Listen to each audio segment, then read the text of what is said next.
Hey everyone, Zane here, and today we'll show you how to verify new device for WeChat login.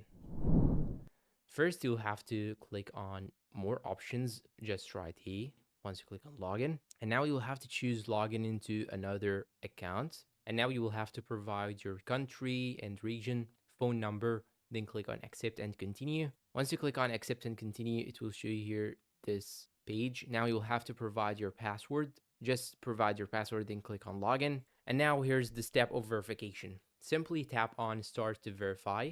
Then here you have three options: via SMS verification, via QR code verification, or ask friend to verify account. Here in my case, I'll simply go for the first option, via SMS. It will send you an OTP to your phone. A message will pop out just like so. Just copy the number, then paste it here, then click on submit. The second option that you can actually use is to verify by using the QR code. And now you'll have to get the mobile that you are actually logged in into your account, and you'll have to scan the QR code by using the other mobile that has the account on it.